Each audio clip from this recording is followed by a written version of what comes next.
Hello students. तो आज के इस वीडियो लेक्चर में हम पढ़ने वाले हैं ज़ीरो ऑर्डर रिएक्शंस के बारे में कि ज़ीरो ऑर्डर रिएक्शंस की क्या काइनेटिक्स होती है इन डिटेल।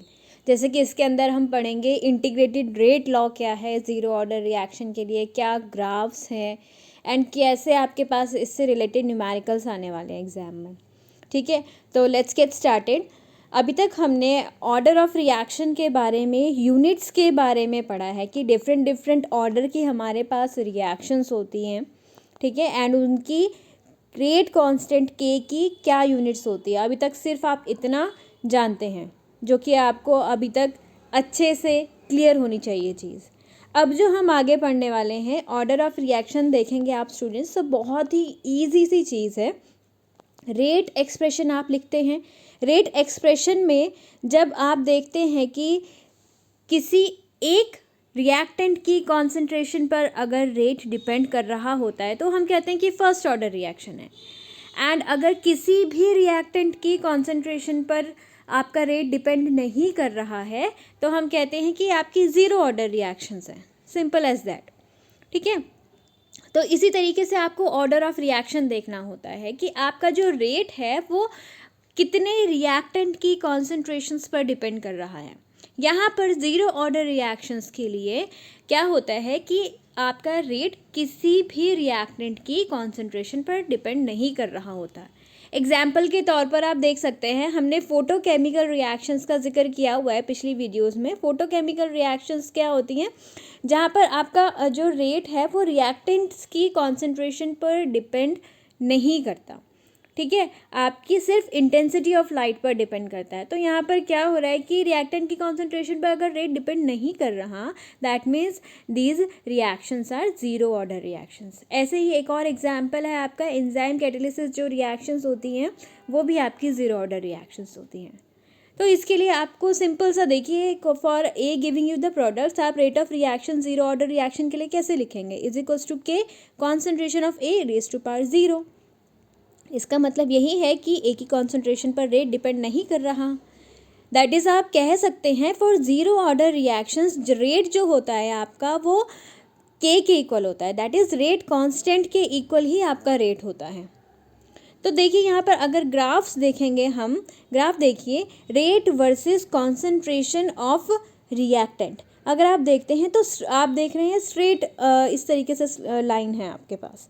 दैट इज़ इसका मतलब क्या है कि कांस्टेंट है, रिएक्टेंट की कॉन्सेंट्रेशन पर रेट डिपेंड नहीं कर रहा। जहाँ जिस पॉइंट पर रेट था वहीं चल रहा है कॉन्सेंट्रेशन ऑफ रिएक्टेंट के साथ। क्लियर होगी बात। एंड अगर टाइम के साथ आप रेट देखेंगे तो टाइम के साथ भी आपको ऐसे ही स्ट्रेट लाइन मिलेगी, जब क्योंकि आपका जब रेट रिएक्टेंट की कॉन्सेंट्रेशन के साथ ही चेंज नहीं हो रहा, दैट मीन्स वो टाइम के साथ भी चेंज नहीं हो रहा। ठीक है, आप यहाँ से देख सकते हैं कि आर जो है वो रेट कांस्टेंट के इक्वल है। तो चाहे कॉन्सेंट्रेशन ऑफ रिएक्टेंट के साथ रेट का क्वेश्चन पूछ लें या टाइम के साथ रेट का क्वेश्चन पूछ लें, फॉर ज़ीरो ऑर्डर रिएक्शन आपका ग्राफ जो होता है इस तरीके से स्ट्रेट लाइन होती है। इतनी बात क्लियर हुई। चलिए अब आगे चलते हैं। अब यहाँ पर आपको इंटीग्रेटेड रेट लॉ सीखना है हर एक ऑर्डर ऑफ रिएक्शन के लिए, जो कि काफ़ी इजी है। ठीक है, देखिए यहाँ पर हमने रेट जो है दो तरीके से लिखना सीखा है। एक रेट लॉ एक्सप्रेशन है जहाँ पर आप R is equals to k concentration of reactant raise to power zero करेंगे यहाँ पर, क्योंकि ज़ीरो ऑर्डर रिएक्शन है।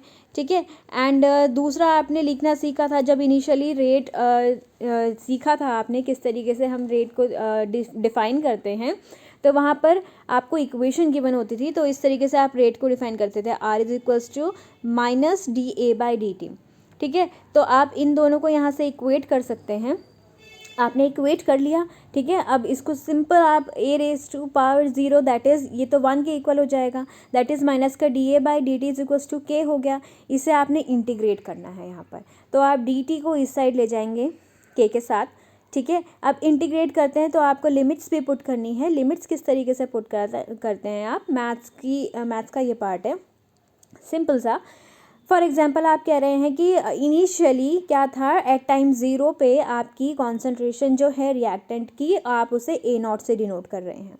ठीक है, जैसे जैसे टाइम बढ़ता गया जो रिएक्टेंट की कॉन्सेंट्रेशन है वो कम होती जाती है। तो आपने यहाँ पर रिमेनिंग कॉन्सेंट्रेशन लेनी है for the integrated rate law. तो यहाँ पर ए जो है आपका रिमेनिंग कॉन्सेंट्रेशन डिनोट कर रहा है, ठीक है। तो यहाँ पर आपने लिमिट्स पुट कर दी इस तरीके से जब आप इंटीग्रेट करते हैं। At time 0 concentration of reactant is A naught and at time t concentration is A, ठीक है। अब इंटीग्रेट करते हैं, डी ए की इंटीग्रेशन होगी ए, ठीक है। के आपका कांस्टेंट है, इंटीग्रेशन से बाहर आ जाता है, ठीक है, माइनस का के बाहर आ गया एंड डी टी की इंटीग्रेशन हो जाएगी टी। लिमिट्स पुट कर रहे हैं A naught A and 0 to T. तो यहाँ पर आप जो लिमिट्स पुट कर देंगे, limits upper limit minus lower limit that is A minus A naught, ठीक है। इस ए की जगह आप क्या रखेंगे, A minus A naught. Similarly minus के बाहर था एंड यहाँ लिमिट्स पुट करेंगे टी के साथ तो टी माइनस 0 हो जाएगा, ठीक है। इतनी बात ये आपकी मैथमेटिकल सी चीज़ है। अब A naught A minus A naught is equals to minus का के टी हो गया एंड यहाँ पर आप ए की वैल्यू निकालेंगे that is remaining concentration of reactant A is equals to A naught minus का k t and this is the integrated rate law for zero order reaction. इतनी बात आपको ध्यान में रखनी है। For zero order reaction remaining concentration of the reactant that is A is equals to A naught minus k t. Clear हो गई बात? चलिए अब यहाँ पर आपको ग्राफ भी सीखना है, ठीक है। तो आप इस इक्वेशन को थोड़ा सा रीअरेंज करेंगे to compare it with the straight line equation. तो आपके पास इस तरीके से इक्वेशन थी, A is equals to A naught minus का के टी। आपने क्या किया, माइनस का पार्ट आगे लिख लिया, प्लस का पार्ट बाद में, ठीक है। थोड़ा सा यहाँ पे रीअरेंज कर लिया। तो इसे आप कंपेयर करेंगे तो ए आपका y is equals to m x plus c, straight line equation आपकी ये होती है मैथ्स में, y is equals to m x plus c. अब कंपेयर करिए इसे, y जो है आपका a के इक्वल हो गया यहाँ पर, ठीक है। x जो है आपका t के इक्वल हो गया। y और x आपके वेरिएबल हैं, ठीक है। दैट इज आप इनको एक्सिस पे लिखेंगे। इस तरीके से जब ग्राफ ड्रॉ करेंगे आपका y एक्सिस पे आपकी कॉन्सेंट्रेशन ऑफ रिएक्टेंट आएगी एंड x एक्सिस पर आपका टाइम आएगा, ठीक है। अब जो m होता है आपका स्लोप होता है एंड स्लोप आप देख रहे हैं माइनस के इक्वल है, ठीक है। दैट इज नेगेटिव स्लोप है, negative line, straight line with the negative slope है ग्राफ में।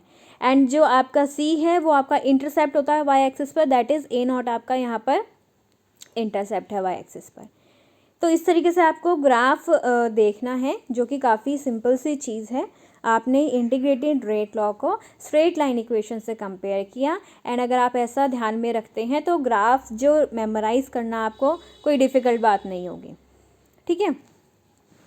तो यहाँ पर देखिए, अब देखिए यहाँ पर स्लोप जो है मैथ्स में आप पढ़ते हैं, slope is equals to tan theta के इक्वल होता है एंड tan थीटा यहाँ पर जो स्लोप है वो माइनस के इक्वल भी है जब हम उसे कंपेयर कर रहे हैं, ठीक है, with the straight line. And यहाँ पर ये जो एंगल है ये हमेशा ध्यान में रखेंगे, थीटा जो एंगल है वो आपने जो आपका लाइन है स्ट्रेट लाइन उसका angle with the positive x axis के साथ लेना है जब आप आगे क्वेश्चंस अगर देखेंगे तो, ठीक है। जब क्वेश्चंस आएंगे तब आपको क्लियर होगी चीज़।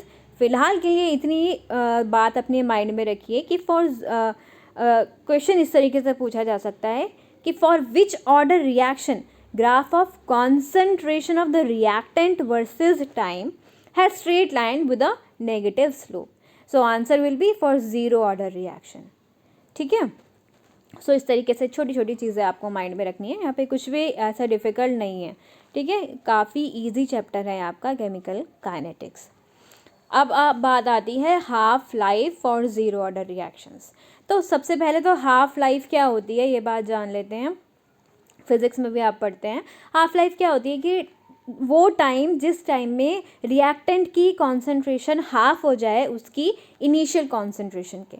फॉर एग्जांपल इनिशियली अगर 100 थी कॉन्सेंट्रेशन तो आफ्टर हाफ लाइफ टाइम उसकी कॉन्सेंट्रेशन 50 हो जाए, दैट इज़ 50% कंप्लीट हो जाती है आपकी रिएक्शन, ठीक है। तो हम इस तरीके से यहाँ पर इन चीज़ों को इंटीग्रेटेड रेट लॉ में पुट करने की कोशिश करेंगे कि एट टाइम टी जब half life time T half के इक्वल हो जाएगा तो रिमेनिंग कॉन्सेंट्रेशन कितनी बचेगी, ठीक है। अगर 50% कंप्लीट हो गई है तो 50% ही बचेगी, दैट इज़ अगर इनिशियली ए थी तो बाद में कितनी हो जाएगी हाफ लाइफ टाइम पे A0/2 हो जाएगी, तो वही चीज़ लिखी हुई है। अब इसे इंटीग्रेटेड रेट लॉ में आप पुट कर देंगे। Integrated rate law zero order के लिए क्या था, A is equals to A naught minus k t.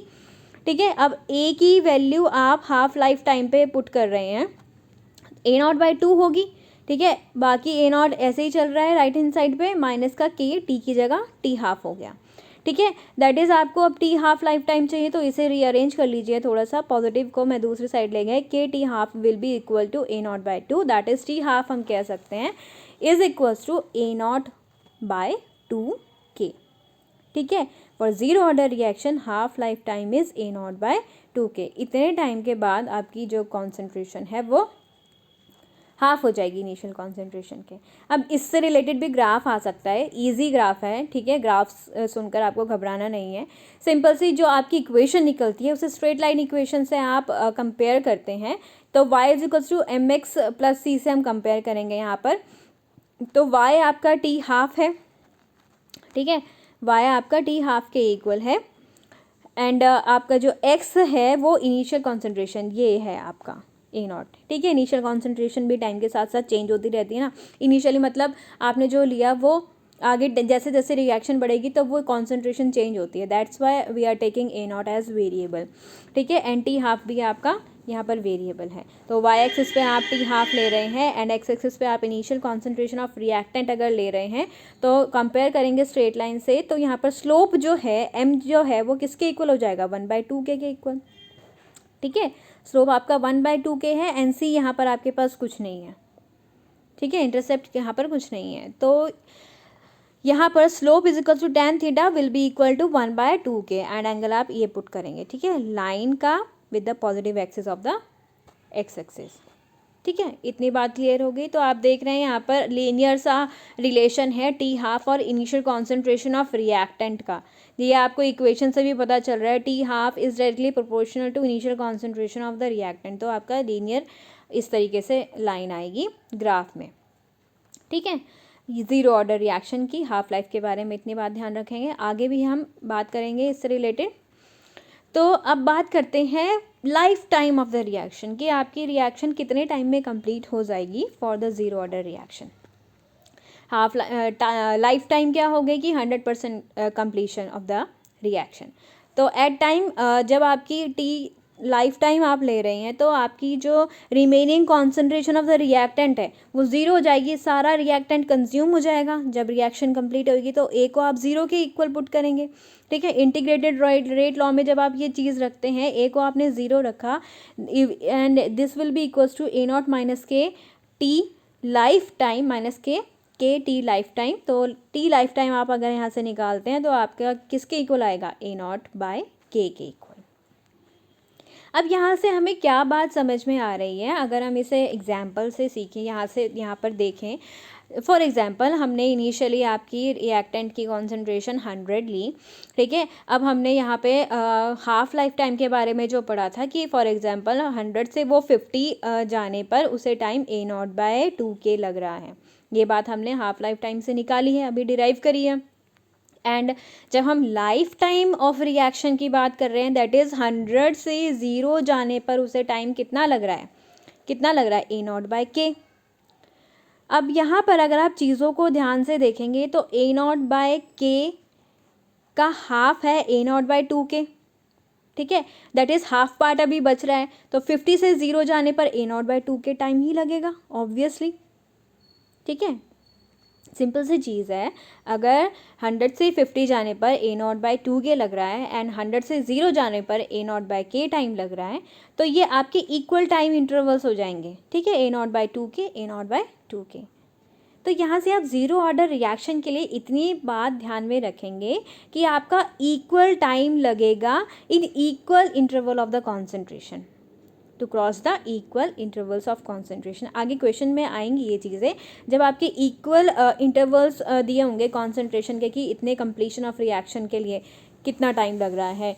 ठीक है, तो वहाँ पे आप एक लीनियर सा अगर रिलेशन आपको दिख रहा है तो वहाँ पर इक्वल टाइम लगता है। जैसे कि आगे हम क्वेश्चन करेंगे तो आपको ज़्यादा समझ आएगा। Let's see.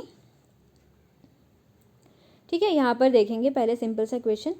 For A giving you the products to be zero order If the time taken for 50% completion is 2 minutes, find the time required for the 75% completion of the reaction.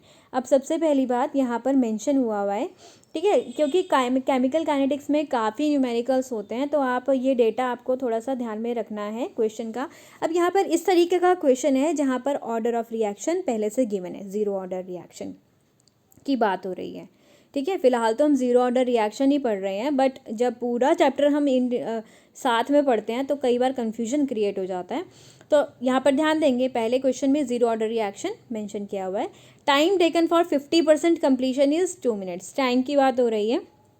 Find the time required for the 75% completion of the reaction.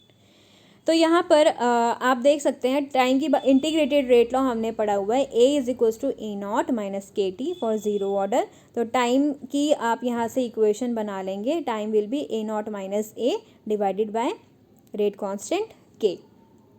ठीक है, अब question के according चलते हैं कि late हमने assume कर लिया कि हमें इनिशियल कॉन्सेंट्रेशन तो गिवन नहीं है, हमने एज्यूम किया कि ए नॉट जो है आपका 100 था, एंड अगर 50% कंप्लीट हो रही है रिएक्शन, ठीक है, तो रिमेनिंग कॉन्सेंट्रेशन कितनी बचेगी, ए कितना होगा, 50 होगा, एंड इसके लिए टाइम कितना है, 2 मिनट्स है. अब इस सारे डेटा को आप इस इक्वेशन में पुट करेंगे.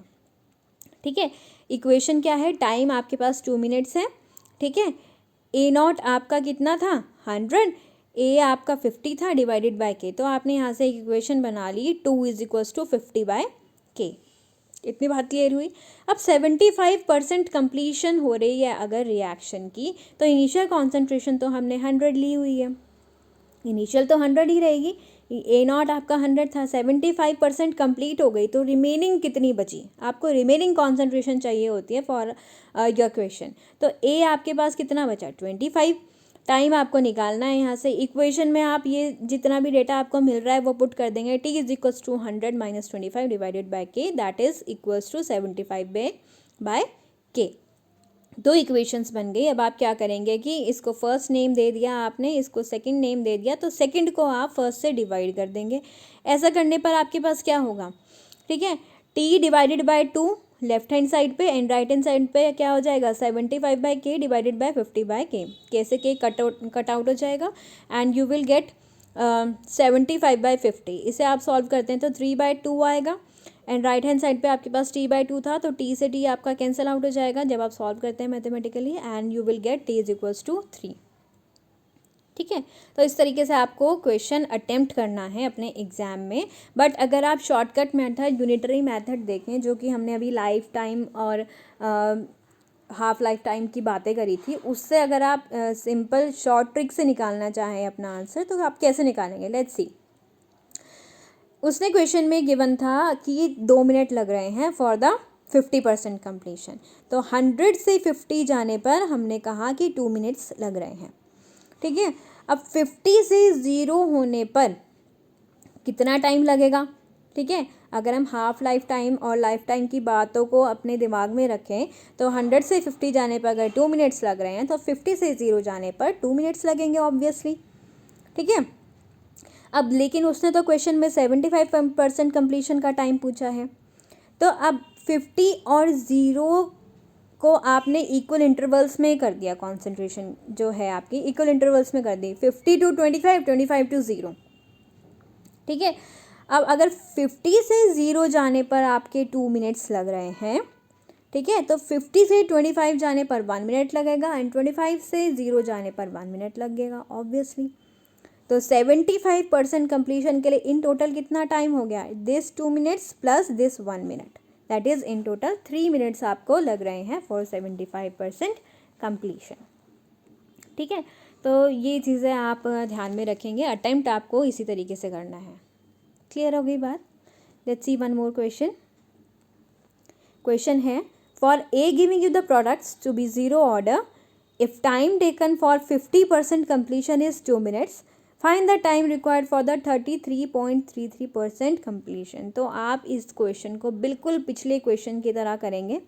ठीक है, this you can try by your self. आप स्क्रीन पर अपना सोल्यूशन भी देख सकते हैं, यहाँ पर कुछ भी डिफरेंट नहीं है चीज़. ठीक है, बिल्कुल पिछले क्वेश्चन की तरह. अब एक और क्वेश्चन यहाँ पर देखते हैं, ठीक है। For a reaction the time required for 20% completion is 40 minutes and for 40% completion is 80 minutes. Find the order of reaction and rate constant के। अब यहाँ पर ये कुछ नया सा क्वेश्चन है, you have to find the order of reaction, ठीक है। इसके लिए हम बाद में इन डिटेल चीज़ें डिस्कस करेंगे कि किस तरीके से हम निकाल सकते हैं। इंटीग्रेटेड रेट और मेथड लगता है यहाँ पर to solve this question. But अगर आप अभी जो हमने चीज़ें पढ़ी है उससे रिलेट करेंगे, जैसे कि मैंने बोला था कि equal interval of concentration 20% completion के लिए 40 मिनट एंड 40 आगे 20 और बढ़ने के लिए दैट इज़ 40% कंप्लीशन के लिए 80 मिनट्स। इक्वल सा आपको डेटा लग रहा है ये, ठीक है। जब भी आपको कंप्लीशन की बात कही भी होती है, इतना परसेंट कंप्लीशन, दैट इज़ आपको रिएक्टेंट की कॉन्सेंट्रेशन से रिलेटेड डेटा दे रहा है। तो यहाँ पर कॉन्सेंट्रेशन और टाइम से रिलेटेड डेटा गिवन है। तो आप यहाँ पर किस तरीके से आपको इस तरीके को क्वेश्चन को हिट एंड ट्रायल मेथड से करना होता है एक्चुअली, ठीक है। बट यहाँ पर ये सारी चीज़ें हम बाद में डिस्कस करेंगे।